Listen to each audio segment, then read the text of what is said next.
some of them trying to return to activities that are detrimental to us? Absolutely. That's been true of all the prisoners that were released from Guantanamo. There's a certain recidivism rate that takes place. I wouldn't be doing it if I thought that it was contrary to American national security. And we have confidence that we will be in a position to go after them if, in fact, they are engaging activities that threaten our defenses. But this is what happens at the end of wars. I didn't know that. Okay, welcome back, folks. Joining us now is Ed Rollins, Fox News senior political analyst, former Reagan-Bush '84 campaign chairman. Hello, Ed. Great. How are you this afternoon? I'm fine, thank you, Greg. Thanks for joining us again. Pleasure. What do you think the political fallout will eventually be from all this? I mean, you know, in all fairness, or in all, I guess, an honest assessment of the scene is Obama, you know, he's done eventually. Hillary's already come out and supported this move. What's the fallout going to be here? I think the fallout's very significant. I think for two reasons. One is, you know, we don't have all the facts on whether this guy deserted or didn't desert or what have you, but what we do have the facts are is that 5 very, very severe criminals were released from Guantanamo and turned over to the enemy. And no matter what the president says, they're now in their hands, not our hands. And we have left less than 10,000 troops in Afghanistan. Every single one of those are at risk. If you know you can grab one of them and get 5 criminals, 5 leaders of the Taliban back, the stakes are very high. And I think that this is just this was a deal that was turned down by CIA Director Panetta a few years ago. It's not a good deal today. It'll never be a good deal. It's like saying take the 5 most serious murderers in federal prison and release them because the war is over. I mean, the BS that the war is over, so therefore we let them all go is absurd. And my sense is this is the first pretense of how this guy's going to shut down Gitmo. He's going to shut it down by letting them all go back home. Yeah, that was going to be my next question. If you think that this was the first part of that scenario taking fold, and you know what? Here's the thing. Susan Rice came out again on the Sunday shows. And she said that this man, you know, and again, we have an investigation that needs to be done, but she said this man was captured on the battlefield. He's a hero. Now, again, this just flies in the face not only of the facts according to the soldiers who served with him at the time, but what the administration had to know and has to know.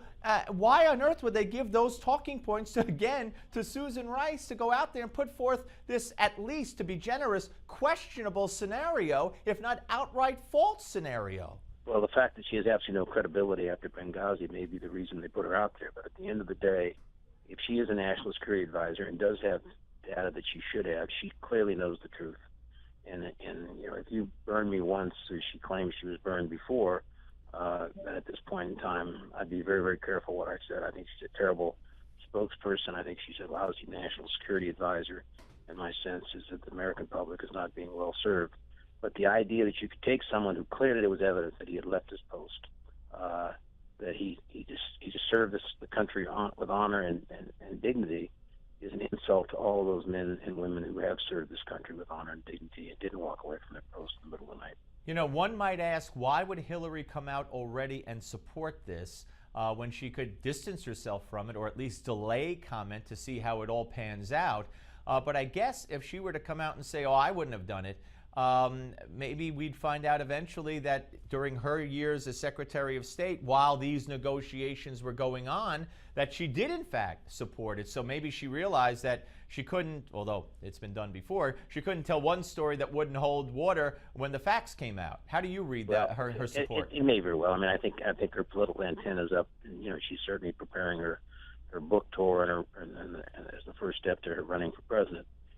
I think I keep coming back to the fundamental issue. Why would you ever, under any circumstances, turn these 5 criminals loose who basically not only planned to attack this country and played major roles in the Taliban, murdered people in their own country? I mean, these are bad guys.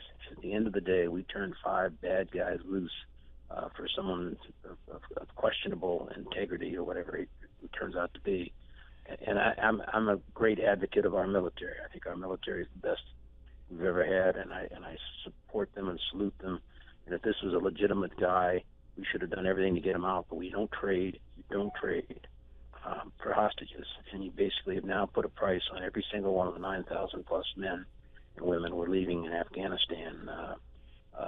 And I think to a certain extent that's just a very bad precedent. Yeah, and some would also say soldiers all over the world and Americans traveling abroad to places where terrorism might exist, whether it's rogue or organized, and you never know. We're talking to Ed Rollins here on the Steve Malzberg Show. Barack Obama. One more on this. He actually said, that the recidivism rate is significant with these released Gitmo prisoners, and they may return to terror. And if they do, don't worry, we'll get them. In other words, implying we'll drone them.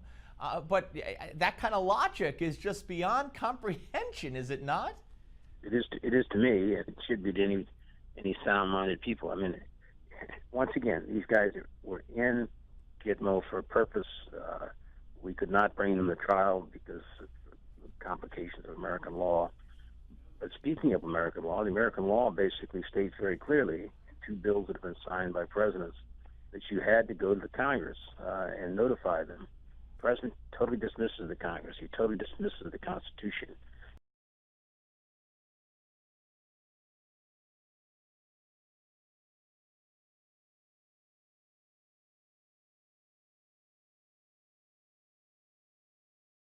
The rights there have been totally neglected. In my sense, as this president is a constitutional disaster. Yeah, well, he done a great disservice to this country. Yeah, early on, back in the early '90s, he said the Constitution was a flawed document, and most recently, he said that the founding fathers blew it by giving every state 2 senators to represent them, no matter how big or small the state. Of course, it was part of the Great Compromise, which maybe they didn't teach him in constitutional law. I don't know, but nonetheless, that's what he had to say about that. And let me just ask you about him breaking the law. Today, we find out that the administration's been apologizing to senators, at least. We know Dianne Feinstein got an apology, and so did some others. The president in Paris today said, well, we talked to Congress, but as Mike Rogers said, 3 years ago. The last conversation was in 2011, and at that point, both the Democrats and the Republicans on these committees all told them, don't do it. So when he casually says, oh, we talked to Congress, again, it's just another, you want to call it a lie or a misrepresentation, but that's what it is. Well, as an American, I'm saddened. I mean, I don't say this, I try never to have disrespect for presidents, even on the opposite side, because I know it's a very tough job. I've worked for presidents. But I think in this particular case, this president has a total disregard for anything but his own opinion. And I think the idea that you would, of all the consequences of all the things that he's done, letting 5 murderers, criminals, terrorists free, to me, is one of the greatest sins of this administration. All right, let's talk about what the president did yesterday, as if we could, keep up with all this. Somebody wrote a column that he had his worst week ever last week. I said he's off to a pretty darn good start this week with the release and now the explanation of it, which doesn't hold water, combined with what he did with the admissions standards yesterday, and of course supporting the Palestinian Unity government, both financially and otherwise, saying we'll continue to talk with them and give them money. So, but let's talk about the EPA here. This is going to cause lost jobs. It's going to cause coal plants to shut down, and it's going to cause at least West Virginia to go Republican, and it could affect the election going forward in 2014 and 2016 in states like Kentucky and elsewhere. Correct? Well, it certainly can. I mean, it certainly guarantees I think the reelection of Mitch McConnell, which is very important to Republicans, and I think it certainly causes us to win in West Virginia and maybe 1 or 2 other states. But fundamentally, what's even more serious, it's going to cost thousands and thousands and thousands of American jobs at a time in which we've got an economy with no growth. We have an industry that's very, very important to us, the coal industry. We need more energy, and I just think it's a total disregard of the environment that we're living in. And it's my sense at this point in time, he's got about 3 constituencies left, and the environmentalists are one. He's going to do everything he can to placate them. He's going to do everything he can to live up to the promise that he seems to think is the most important, closing down Gitmo. And I think to a certain extent, those are both very serious charges and very serious consequences. All right, Ed, great to talk to you, sir. Always look forward to it. Thank you. Anytime. Thank you. Bye-bye. Ed Rollins, ladies and gentlemen, here on the Steve Malzberg Show. Yeah, I mean, you could tell how adamant he was about the caliber of the terrorists that were released. That was the consistent theme with Ed Rollins. And again, one has to wonder why, as we discussed on the panel earlier with Rick Unger and others, why Hillary decided so quickly to come out in support of what Barack Obama did. Again, where did she stand on this? Did she support to pull the trigger on this deal earlier during her tenure as Secretary of State? Because the same deal was on the table from the Taliban for years. So maybe she had to support it because maybe she supported it all along. We'll find out eventually. Gimme 5 is next on the Steve Malzberg Show.